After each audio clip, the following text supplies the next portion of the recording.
በጣም ተበሳጭቶብኛል። በጣም አዝኖብኛል። አንዲት ኮሚት ማድረግ አቅተው እምነት አጥቶብኛል። ስልክ ቢደውልልኝም አልቀበለው። ክረምት መጣ ማለት ያው ውሻውን ማለት ነው። ማንን ነው ጥፋተኛ የምታደርገው? ሊኖሩ አልቻሉም በህይወት ለኛውን ታችኛውን የማይችል እና መሮኛል። ይቅርታ የሚያደርግልኝ ይመስልሃል? ይቅርታ ይቅርታ ይቅርታ ይቅርታ ይቅርታ ይቅርታ።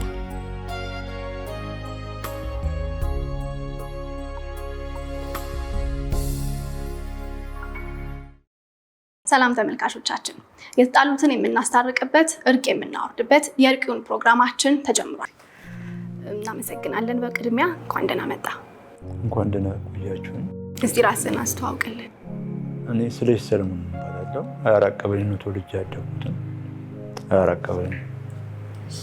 ዛሬ እንግዲህ ያው ይቅርታ የምጠይቀው ሰው ስላለን የመጣው አይደለ? ማንን ነው ይቅርታ መጠየቅ የምትፈልገው? አጎቴን ተስፉን ነው። እሱን ነው ይቅርታ ለመጠየቅ የመጣው። በጣም ተበሳጭቶብኛል። በጣም አዝኖብኛል እና እሱን ይቅርታ ለማለት ነው ወደዚህ ፕሮግራም የመጣው። ኦኬ፣ አሁን ያለበትን የኑሮ ሁኔታ የተወሰነ ንገረን። አሁን ያለውበት ሁኔታ እኔ ጎዳና ነበር የምኖረው። ማሚ ምንላት የምትረዳን ሰው አለች። ከጎዳና ነው ያነሳችን። እሷንም ይቅርታ መጠየቅ እፈልጋለሁ በዚህ አጋጣሚ። ከጎዳና አውጥታ እንድንለወጥ በሻማ አሰልጥናኝ የተከራየችው ቤት ነበር። ሻማ ማምረት ላይ ሰልጥናችሁ? እሺ። ልብስ፣ ጫማ ገዝታልናለች ለሁላችንም 35 ሰዎች ነን። ለ35ታችንም አድርጋለች። እኔ የተሰጠኝ ጫማ ሸጬዋለሁ በወቅቱ ማለት ነው። ተከራይታለን። ፍራሽ አልነበረንም። ሌላ ጊዜ ፍራሹን ሊያስረክቡኝ ሲመጡ ጫማውን ብላ ስትጠይቀኝ የለም አሉ። በቃ ተሸጧል ሲል አዎ አልኩ። እሱን ሲሰማ አሁንም እሱ በቃ ደረጃ እንግዲህ አንተ እቃ መሸጥ ላይ ነው፣ እሷ ለምና ታመጣልሃለች፣ አንተ እቃ ትሸጣለህ ብሎ ሁለተኛ ላይም ብሎ ሄደ። ይሄን የተፈጠረው። እሺ፣ ትንሽ እስቲ ወደ ኋላ ልመልስህና ወደ ጎዳና የወጣበትን አጋጣሚ በትንሹ አካፍለን። ጎዳና ላይ እንግዲህ ከመውጣቴ በፊት ጥሩ ነበር ኑሮ የምኖረው። ስራ ሰርቼ አላውቅም። እናቴ በ1987 ሞተች። ቤት አከራይቼ ከታናሽ ወንድሜ ጋር ነው የምኖረው። ያ ቤት ጥሩ ይከራያል። ተኝቼ መብላት ነው። እኔ ከአዳም ሞቱን እንጂ ጥረቱ አይመለከተኝም እያልኩ ነበር ከጓደኞቼ ጋር የማሳልፈው እና ጥሩ ኑሮ እኖራለሁ። ቤቱ ተሸጠ። ቤቱም የተሸጠው 4 ነን ልጆች። ከአራታችን 2 ከሌላ ነው የሚወለዱት። በእናታችን ናቸው እነሱ ማለት ነው። ድርሻዬን አለ አንደኛው ልጅ። ከሁለታችሁ ሌላ? ከሁለታችን ሌላ 4 ነን አልኩሽ አይደለ? እነ ዶክተር አሰፋ ይህ ቤት እንዳይሸጥ ለምነውኝ ደውሎ በተደጋጋሚ ውጭ ናቸው ያሉት እንዳይሸጥ፣ ድርሻውን ለሱ የጠየቀው ይሰጠው፣ በስማችሁን ብለው ተደጋጋሚ ቢለምኑኝ ያው ታናሽ ወንድሜ እሺ ብሏል። እኔም እምቢ አልኩኝ። ተጀራቢ ይሸጥ ሲባል በዛ ተናደው ይሸጥ ተባለ። ቤቱ ተሸጠ። ቤቱ ከተሸጠ በኋላ ቪትስና ሊፍት ባገዘ። እሱን ቪትሷን በወር 12,000 ብር አከራየት ነበረ። አከራይቻት ባለው ሰዓት ተጋጨች። በቃ በሁለቴ ለመክፈል ከሰዎች ጋር ተስማማን። አንዴ 120,000 ብር ሰጠኝ። ከ6 ወር በኋላ ደግሞ ማውጣው ቼክ ሰጥ 120,000 ብሩን ተቀበልኩኝ። 6 ወር ሳይሞላው 120,000 ብሩን አጠፋ። 120,000 ብሩን አጥፍቼ 150,000 ብሩ ደግሞ ደረሰ ማለት ነው። 150,000 ብሩ ሲደርሰኝ ደግሞ እሱንም እያጠፋሁት ነበር። ኮንዶሚኒየም ቤት ደረሰ 1090 የሚባለው ማለት እሱ ሙሉ ክፍያ ከፈልኩ። ሙሉ ክፍያ ደግሞ እፎይ ስል ደግሞ ወደ አራብሳ ሲሄድ በሻል የሚሉት ቁልቁለት ላይ በሚኒባስ ተሳፍረን ስንሄድ 7 ሰው ሆነን ተገልብጠን ነበር እና መሄድ ሁላ እኔ አልችልም ነበር። በኦፕራሲዮን ነበር ይስተካከላል የተባለው። አጋጣሚ ግን ሳሎን ዳንኩ። ቤቱ ተሸጠ። ቤቱም ተሸጠ 290,000 ብር ደርሶ ነበር። ምንም ለመስራትም ፍላጎቱም አልነበረኝ። ቺቺኒያ የምትባለው መንደር እቺ አካባቢ የማያውቀኝ ሰውም የለም። በቃ ዊንተር ፓላስ አውርጄ ነበር ስጠጣመች። በጣም ዝናና ነበር። ከበፊትም ዝናና ነበር። በዛ ሰዓት ነው ያው በርከት ያሉ ገንዘቦች እጅ ላይ ይገባሉ፣ ነገር ግን አትጠቀምባቸው። ምክንያቱ ምንድን ነበር? ምንድን ነው የምታረገው ብሩ? ምንም አስቤም አላውቅም ስለምንም ነገር ማለት ነው። ምን ታረገዋለህ ብሩ? በቃ መዝናናት ነው። ጫት እቅማለሁ፣ ጠጣለሁ እና በቃ አጠራቅሜ ልወጣለሁ ብዬ አስቤ አላውቅም። ስለዚህ ሁሉ ነገር ተፈጠረ። ከወንድም ጋርም ቅያሜ ውስጥ ገባችሁ። ከዛ መጨረሻው እንግዲህ ወደ ጎዳና ወጣ። ምን ያህል ጊዜ ሆነ? አሁን ወደ 4 ዓመት ሊሆን ነው። እንደነገርከን በጣም ከፍታ የሚባለውን ህይወት አይተሃል። እየሰራህም ባይሆንም ግን በርካታ ገንዘብ እጅ ላይ ነበረ። አሁን ደግሞ ጎዳና ላይ ነው የምትገኘውና እስቲ አነጻጽርልን። ማለት ከባድ ነው ግን እስቲ ንገረን ልዩነቱ። ከባድ ነው። ጎዳና ማለት በጣም ከባድ እንዴ! ሱሱም አለ ምኑም አለ። ገንዘብ ከየት ይመጣል? ምግብስ ከሆቴልም እናወጣለን ትርፍራፊ። እንደዚህም ነፍስ ይማር ይመጣል። ምን ምግብ አይቸግርሽ። ብዙዎቹን የሚከብዳቸው በቃ ሱሳችን ነው። ህይወትም በጣም አስቸጋሪ ነው። በዚህ ላይ አሁን ቤት ውስጥ ገባን እንጂ ማለት ክረምት መጣ ማለት ያው ውሻውን ማለት ነው። ዝናብ አንዴ መታሽ ማለት የምንቀይረውም ልብስ የለም። በስብሰሽ ሰው ጋር መቀላቀል ራሱ ከባድ እና ጎዳና ላይ ወጣሁኝ። ጎዳና ላይ በምኖርበት ሰዓት ማሚን አገኘኋት እና ላወራ እፈልጋለሁ አለች። እሺ አለች። ቀጠረች እና የአዲስ አበባ ልጅ አለች። አዎ የአራት ቀበሌ ልጅ ነኝ እንደዚህ አልኳት። ለምን አደራጃችሁ ስራ አሰሩም ማለት እሺ አልኩ። ሻማ ላይ አሰለጠነችን። 3 ቀን ሄጄ ሰለጠን 3 ሰው ሆነን ማለት ነው። በጣም ነው የምትረዳን። እንዳመሰግናትም ይቅርታ ልጠይቃትም እፈልጋለሁ። ማንን ነው ጥፋተኛ የምታደርገው አሁን ላለበት ሁኔታ? አሁን ላለበት ሁኔታ ሙሉ ለሙሉ እኔ ነኝ ጥፋተኛ። ለምን ቢያንስ ሱሴን አልተው እንዴ! እዚህ ጋር ከፍዬ መብላት እኮ ሳልችል ያው ሱሴ ላይ ነው የምሮጡ። ሳንቲም የተወሰነች ሳገኝ ወደ ሱሴ ነው የሚሄድ። የማርፍበት ጊዜ አረፍኩ አይባልም። ተገድጄ ነው ስለሌለኝ። ልጅ አለህ አንተ? ኖርዌይ ናት ያለችው እንጂ አለች። ልጅ ኖርዌይ ትገናኛላችሁ ወይስ እንዴት ነው? በፌስቡክ ነው የማውቃት እንግዲህ ልጄን ማለት ነው። ለምን እዚህ የ2 ወር ጉዞ ነው የሄደችው። እዚህ ሄዳ ወለደች። ሙልኬር ማምር ትባላለች። እዚህ ሄዳ ወለደች። ጥሩ ግንኙነት ነበረ። ብዙ ጊዜ ደጋግማ ብታስመክረኝ በሰው ምን ብትል እሺ እላታቸው። በዛም ጊዜ እየቆየንም ስንመጣ አገባች። ስንት ዓመቷ ነው ልጅ? አሁን 13 ዓመት ሰኔ ይሆናል። ሰኔ 9 ላይ 13 ዓመት ይሆናል። አሁን ያላችሁ ግንኙነትስ እንዴት ነው? አሁን ያለን ግንኙነትም ታገናኘኛለች ስደውል። ግን ልጅ አማርኛችን በእጃለቻትን ነው የምትለው። ወይ እወድሃለሁ ስትላት እወድሃለሁ እየተቆላጠፈ ትላለች። ታገናኘኛለች። በግንኙነት ችግር የለባትም። የአጎት ጉዳይ ደግሞ እንምጣና ግንኙነታችሁ ምን ይመስላል የሚለውን ንገረን። ተስፎ ማለት ብዙ አንተዋወቅም።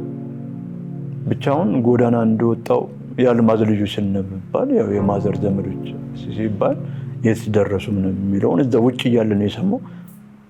እኔ መፈለግ ሲገባኝ መጥቷል ተብሎ ሰምቼ እሱ ነው ፈልጉኝ ያለሁበት ይመጣ። እዚህ ቦታ እንኳን ና ብሎ አይቀጥረኝም። የነ ብሎ ያለሁበት ቦታ ነው የሚመጣው።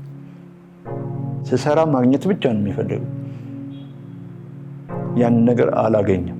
ይቅርታ የሚያደርግልህ ይመስልሃል? አሁን ይቅርታ ስጠይቀው አሁን እንግዲህ ያለው ሁኔታ ትንሽ ይከብዳል። ለምን የመጨረሻ 5 አንቺ መተሽ አንድ ቀንም ካላገኘሽው አንድ ሰው ጫማ ሸጧል ትሎ በቃ አይኑን እንዳል በቃ ሁለተኛ በቃኝ ብሎ ሄዶ ማለት ነው። ከእንደገና ተመልሶ መጥቶ ነበር። ያንን ምድር አላገኘሁት። ለምን ስራ ቦታ ላይ አላገኘኝም። እሱ ደግሞ የሚፈልገው ስራ ቦታ ላይ መገኘቴን እንዳለ ውጭ ላሉት ደውሎ መጀመሪያ ነግሮ ነበር። በቃ ጥሩ ነው ስራ ላይ ይገኛል፣ ስራ ጀምሯል ብሎ ሁሉም ደስ ብሏቸው ነበር።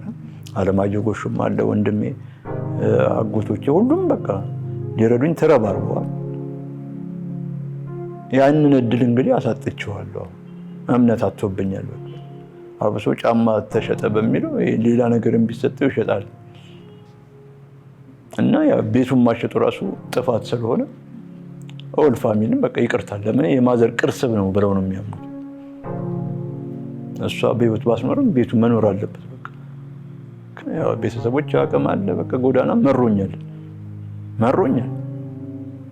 ማሚ አሁን የሁላ ዘመድ አስተዋውቂያታለሁ እንግዲህ ከሱ ጋር መሸከም በቃ ቢበቃት ደስ ይለኛል ቢያግዟት። እሷ በቃኝ አላለች። ቢሆንም ግን እሷ ለምና ነው የምትረዳን ማለት ነው። የሁላ ቤተሰብ እያለ ደግሞ ባጠፋም ይቅርታ በር ከጎዳና እንዲያወጡኝ ማለት ነው ይቅርታ የምጠይቃቸው ማለት ነው። እንደነገርከን ከሆነ በጣም ኃላፊነት የሚሰማቸው ስለአንተ የሚቆረቆሩ በርካታ ዘመድ አዝማድ ዙሪያ እንዳለ ያስታውቃል ከምታወራው ነገር በመነሳት። አንተስ ግን ውስጥ ምን ያህል ዝግጁ ነው? ምን ያህል ውስጥ መነሳሳት አለ? ምን ያህል የመስራት የመቀየር ደግሜ እዚህ ቦታ ላይ መቀመጥ አልፈልግም የሚል ቆራጥነት አለ ውስጥ? እስቲ እሱን ንገረን።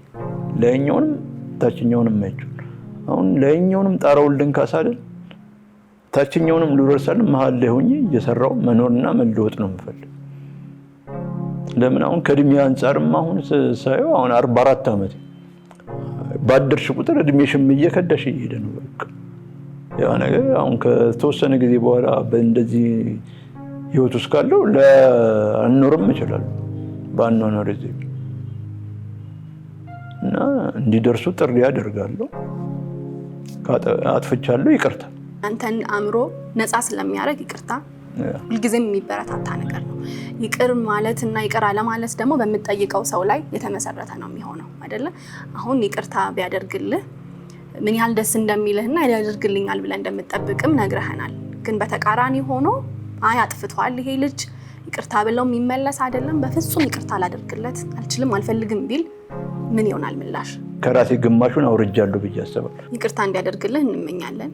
የኛም ትልቁ ስራ እሱ ስለሆነ ከዚህ በኋላ የነሱን ነገር አልጠብቅም፣ ከኔ የሚጠበቀውን ነገር አደርጋለሁ። በፊት አእምሮዬ ውስጥ ያልተከሰተ ያልገባ ነገር ነበር፣ ግን ከዚህ በኋላ እሱን ሁሉ ቀይራለሁ ማለት ለኛ በጣም ትልቅ ደስታ ፈጥሮልናል። አሁን ግን እንሂድና አጎት ወደሚገኝበት ቦታ እንደሚቅርታ ትላለህ፣ የእሱንም ምላሽ እንሰማለን ማለት ነው። እኔ ዝግጁ ነኝ።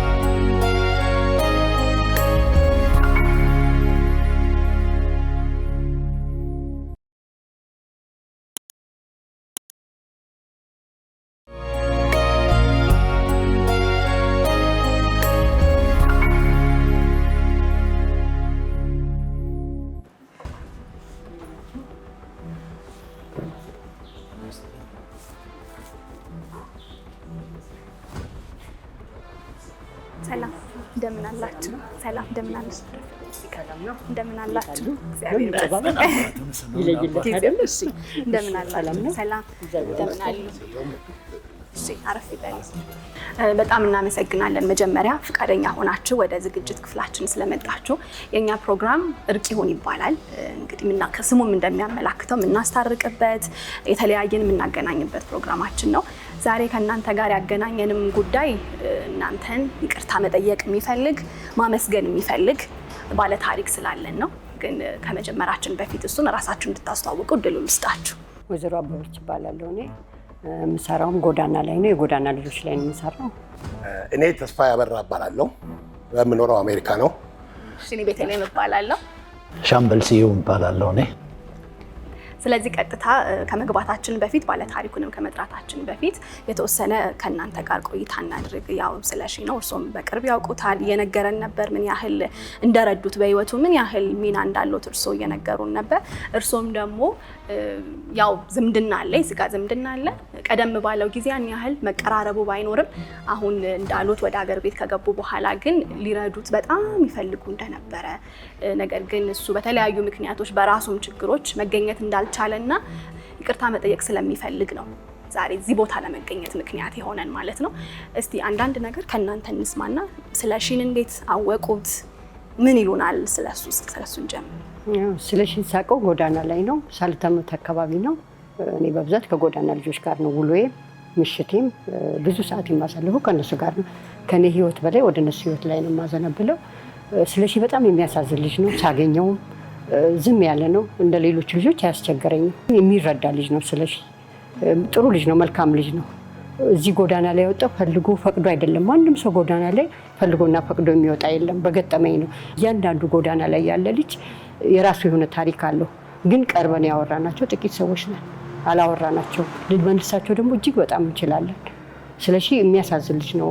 ብዙ ነገር ሞክሬለታለሁ፣ ስኬታማ አልሆነም። እግዚአብሔር በፈቀደ ግን ስኬት ውስጥ ይገባል ብዬ ግምት አለኝ። ተስፋ አልቆርጥም፣ አልሰለችም። ቢያጠፋም ነገ እቀበለዋለሁ፣ ዛሬም ቢያጠፋ እቀበለዋለሁ። ጥሩ ነገር አለው፣ አልተሳካለትም። እግዚአብሔር እንዲያሳካለት ነው የምለምንለት። ቱቦስ ነበር። አሁን ከቱቦ ወጥቼ ቤት ተከራይቼለት ለ3 በግሩፕ ቤት ተከራይቼለት ስራ ላይ ናቸው። አሁን ጂፕሰን ስራ አለ አቋቁሚያቸው ወደ 33 ልጆች አሉ። ከነሱ ጋር ነው ህይወቱ ያለው። ስለሽም በዚህ መልኩ ነው የማውቀው። አይ እንግዲህ ወይዘሮ አበበች በጣም ትልቅ ነገር ነው። ጥሩ ኑሮ ይኖር እንደነበረ ያለው ሁኔታ ከታሪኩም ተረድተናል። አንተ ደግሞ ከመጣ ጊዜ ጀምሮ ማድረግ ያለብህን ነገሮች ሁሉ እንዳደረክ፣ ሙከራዎቹ ሁሉ ባይሳኩም እሱን ለማግኘት እሱን ለመርዳት ብዙ ጥረሃልና አስቀይሜዋለሁኝ፣ ለዚህ ይቅር ይበለኝ ራሴን አዘጋጅቻለሁና ምንም የምፈልገው ነገር የለም፣ ይቅር ይበለኝ ተስፊሽ ይቅርታ እንድታደርግለት ነው። መጥቶ ይፈልገኛል አለ፣ እኔ የለሁኝም አለ። ይፈልገኛል፣ አዝኖ ይሄዳል። ሊፈልጉት ሲሄዱ ያላገኙበት ጊዜ እንደተመላለሱ ነው እሱም የነገረን እና እስቲ ከእርሱ አንደበት እንስማ። የሚገርም ነገር ነው። ስለሺ የአክስቴ ልጅ ነው። እናቱ አልማዝ እኛን ያሳደገች ኩሩ ደግ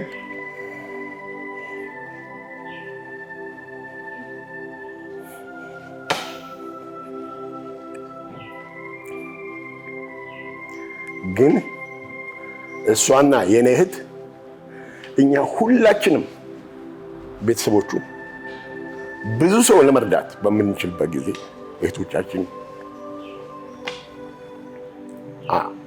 ሊኖሩ አልቻሉም፣ በህይወት አልኖሩ። ቢገርማችሁ ስለሺን አገኛለሁ ብያለሁ የመጣሁት ከመውጣቴ በኋላ ስለተወለደ ብዙም አላውቀው። እሱ ሳይ ግን እናቱ ትዝ ትለኛለች። ተከታተዬ የሚደረገውን እናደርግልሃለን፣ እንኳን አንተ ሌላ የምንረዳ ሰዎች ነን ብዬ መክሬ የትም ልናደርግ እንችላለን፣ ምንም ችግር የለም፣ አንተ ብቻ ሰው ሁን ስል እኔና እሷ ፍራሽና ምናምን ለመግዛት ቀን ማታ ፍራሹን ገዝተን ስንመለስ የለም። ትንሽ ገንዘብ ሰጥቼው ነበር፣ በእሷ ሊጠጣ ሄደ መሰለኝ። የሚገባበት ጌት በ3 ቀን ነው ወደዚህ ተመላልሽ ብጠይቅ የለም። ለዘመዶች ምን ልበል ይደውሉልኛል።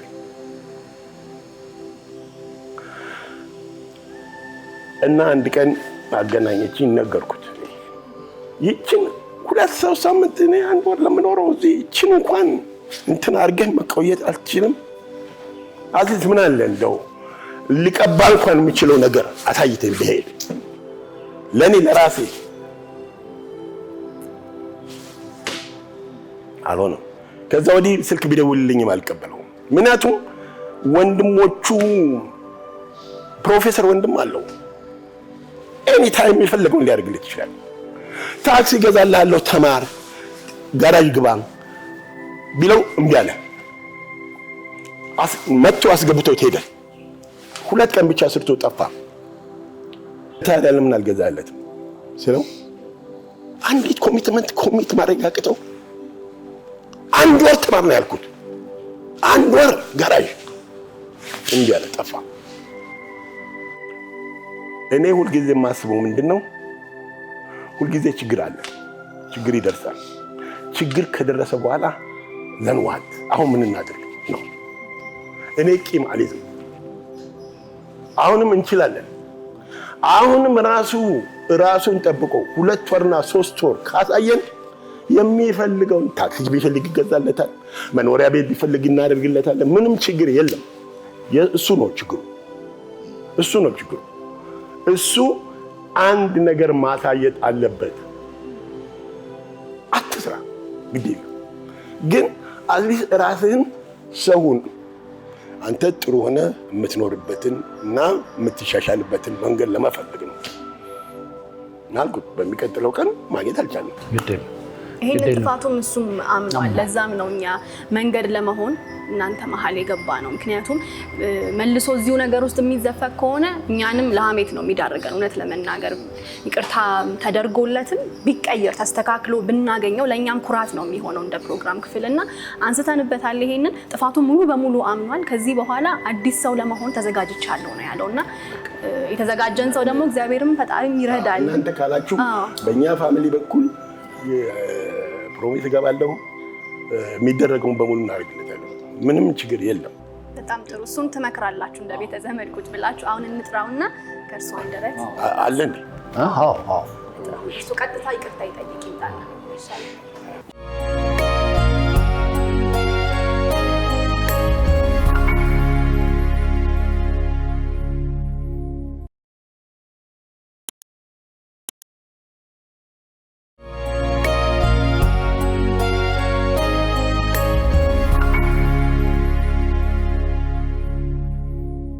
ብዙ ነገር ሲታይ ያማል በጣም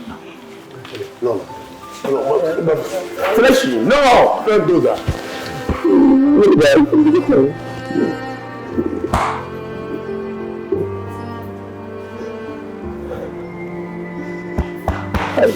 አይዞህ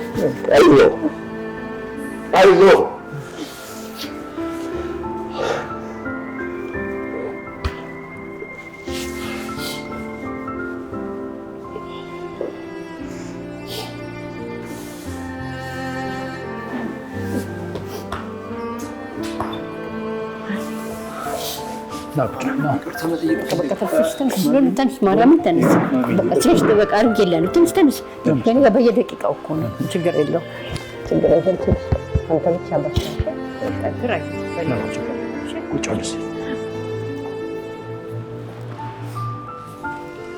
እንግዲህ በጣም ደስ የሚል ነገር ስሜት የሚነካ ነገር ነው ያየ ነው። እዚህ መሀል በመገኘታችን እኛም ኩራት ይሰማናል። እርሳቸውም ስሜታቸውን እንዲያጋሩ አድርገን ነበር፣ ሰምተናል። እስቲ ደግሞ ከአንደበት ቢሰሙ ጥሩ ነው። ይቅርታህንም ማዘንህንም ለመቀየር ደግሞ በጣም ፍላጎት እንዳለ ካንተ አፍ ቢሰሙት ደስ ይለናልና እኔ ልፈልገው ስመጥ አልሄድኩም። እሱ ነው ፈልጉኝ።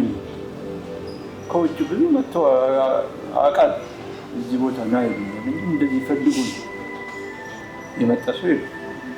እና ይቅርታ እንድጠይቅ ያስገደደኝ ህሊናዬ የፍቅር አሰጣጥ ነው።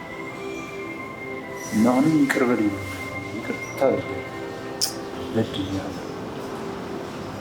ተፈራከስተ እንኳን የሚቀበል አጥተህ እስከመሄድ ደርሰሃል። ማንም ይቅርታ መለው ጫማው ዳሽጫለሁ ሁሉም እያሉ ይቅር በለኝ። መጀመሪያ ቀን ምንድን ያልኩ ነገርኩ። እኛም ቤት ኪራይ አለን። ቤታችን ሁሉ ውስጥ መኖር የምችልበት ሁኔታ ይፈጠራል አላልኩም?